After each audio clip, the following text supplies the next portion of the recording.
El 24 de marzo murió María Kodama y su abogado habría anunciado que no hay testamento ni herederos designados. Y para hablar de este tema tengo el honor, el placer, las palabras se exceden, de presentar a Adriana Loruso, editora de Cultura en Revista Noticias de Editorial Perfil. Adriana, bueno, para los que nos ven, con los brazos abiertos te doy la bienvenida. ¿Cómo estás? Hola Guillermina, ¿cómo están? ¿Todos bien? Un placer que estés acá en el programa inaugurando el Punto Cultural. Sos la persona, creo yo, que más sabe de cultura a nivel país, así que un honor. Pero bueno, el tema que nos convoca es la herencia de Jorge Luis Borges. Bueno, y viste que hoy hubo una nueva novedad, valga la redundancia, otra novedad.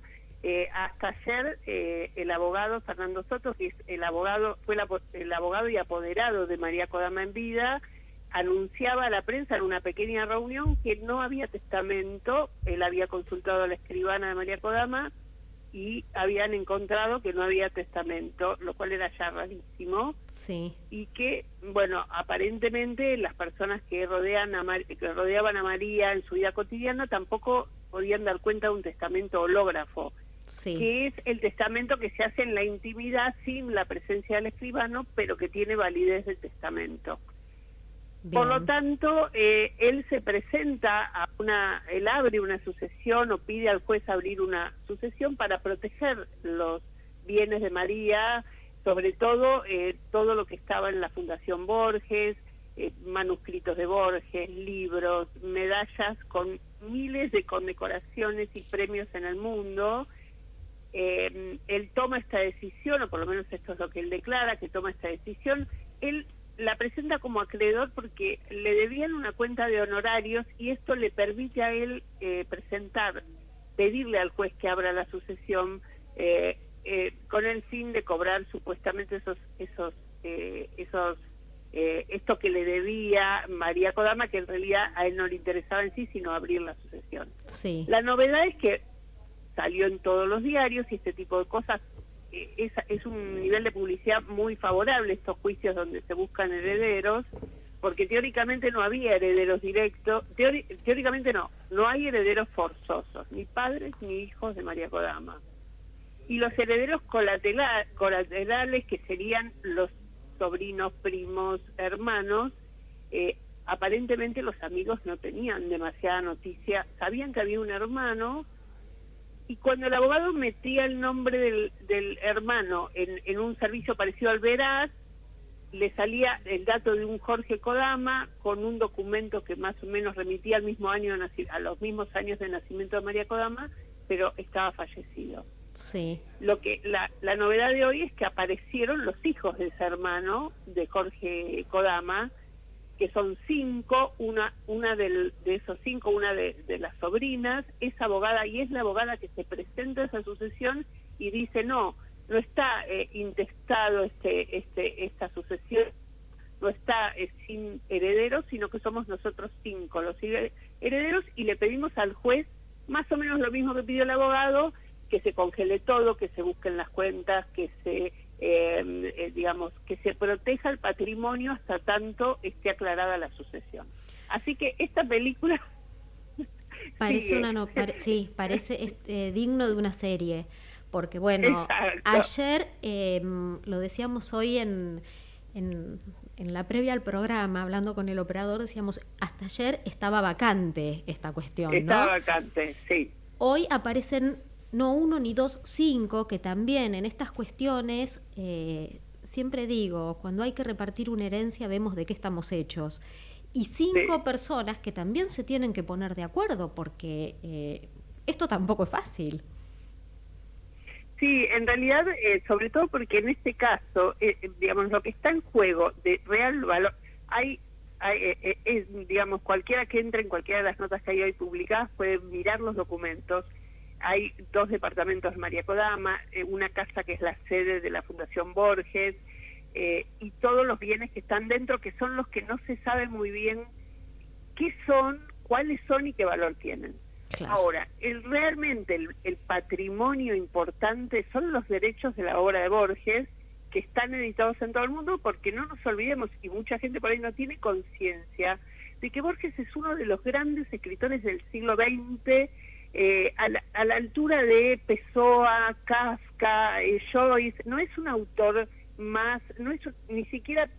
En estos días todos pensamos en la herencia de Bioy, que fue y sigue siendo muy compleja, porque Bioy también tiene un heredero inesperado, que es un hijo natural que tuvo con una mujer de la que fue amante, y esa mujer estaba casada, o sea que también tiene una herencia muy compleja Bioy.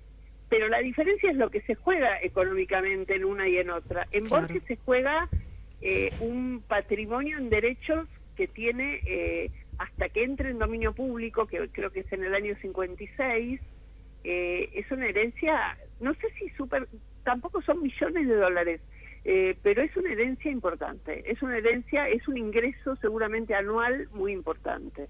¿Qué tal, Adriana? Buenas tardes. Jorge Gutiérrez te saluda. Hola Jorge, ¿cómo estás? Muy bien. Yo te quería consultar, bueno, justo lo acabas de anticipar diciendo el año 56, es si siguen rigiendo los 100 años para que la obra pase a dominio público, que creo que es de la herencia, si bien es importante tener un departamento o algunas medallas, creo que lo que más nos importa a todos, sobre todo los lectores, es qué va a pasar con la obra. Exacto, bueno, no, son 70 años y yo no tengo un conocimiento muy profundo del tema, pero según entiendo son 70 años a partir del momento de publicación de la obra, con lo cual habrá obra como Fervor de Buenos Aires o Cuadernos San Martín, que son los primeros libros de poemas de Borges, que entrarán alrededor de, no sé, déjame pensar, porque en realidad estoy pensando que no es así tampoco. Es a partir de la muerte, me parece, los 70 años. Sí, estoy yo confundida. Es a partir de la muerte los 70 años. Y claro. Borges murió en los 80. Claro, recordemos que María Kodama, y esto lo digo en el buen sentido de la palabra, fue muy celosa con la obra de Borges. Hubo un caso hace un par de años con el Aleph engordado. Sí, bueno, ese fue un juicio en el que muchísima gente la odió a Kodama, consideró que era un exceso ese juicio, porque lo que hace este autor, que tiene un nombre que nunca me sale, te pido Jorge que lo digas bien vos, porque yo siempre me equivoco el nombre, Pablo Cachastián, ¿es así? A ver, lo estoy buscando porque no lo recordaba. No, yo lo recuerdo, pero nunca lo pronuncio bien, porque es un apellido difícil de pronunciar. Bueno, en el caso de él hizo, haciendo un juego con las ideas de Borges sobre lo que significa ser autor de una obra, él reescribe el Aleph, que es parecido al tema del cuento Pierre Menard, autor del Quijote, que había escrito Borges, ¿no? Borges decía que alguien que escribiera el Quijote muchísimos años después, siglos después, de la misma manera, con las mismas palabras, en realidad está escribiendo otra obra. Esto tiene que ver con la esencia de las teorías que manejaba Borges en sus textos. Lo que Kodama hace caso omiso es a que esto es un juego y lo demanda al autor considerando que hizo plagio de la Aleph. Claro. Bueno, fue muy complejo ese juicio porque había que poner, digamos, formar al juez que iba a dar sentencia en ese caso sobre lo que significa la literatura de Borges. Y finalmente el juez decidió que Kodama no tenía razón, que perdió el juicio. Y fíjate lo que son las cosas. Este abogado que presenta la sucesión la presenta como acreedor de Kodama por los honorarios que el juez le determina para ese juicio, y que como ya no los pagaba Cachastián, si otra vez lo pronuncié mal, como él ya no los pagaba, los tiene que pagar Kodama. Cachayan. Los tiene que pagar Kodama. Y como entonces dice, Kodama me debe honorarios, por eso yo presento la sucesión. Claro. Porque quiero cobrar mis honorarios. Bien, y ahora aparecieron los 5 sobrinos de Kodama. Ahora aparecieron los 5 sobrinos que veremos. Según el abogado, por lo que yo hablé ayer con él, el peor heredero es mejor que el Estado como heredero. Claro. No, por eso justo estaba pensando que en un punto, qué bueno que sucedió lo del juicio, porque así el abogado pudo abrir la sucesión. Pudo abrir la sucesión, está bien que lo hiciera, y fíjate que los herederos para los herederos debe haber sido una noticia absolutamente sorprendente, porque según me dicen no había relación, nadie sabía de esa familia de Kodama, y es probable que ellos jamás pensaran que Kodama les iba a dejar esa herencia. De hecho, no se las dejó. No se las dejó. Digamos, esa herencia les cae de algún modo. Y la otra cosa sorprendente es que acá no estaba en juego el patrimonio de Kodama únicamente, estaban en juego los derechos de la obra de uno de los escritores argentinos más importantes de la historia de la literatura. Entonces todo el mundo se quedó muy sorprendido de que no hubiera un testamento donde ella estableciera exactamente qué quería que sucediera con esa obra. Me encantaría que me pase que un día me suena el teléfono y me dicen, sos heredero de las películas de Orson Welles, ponele. Yo pensé lo mismo, dije, qué linda noticia, cuando se dieron cuenta, cuando vieron y además presentaron hoy, seguramente estarían esperando alguna novedad.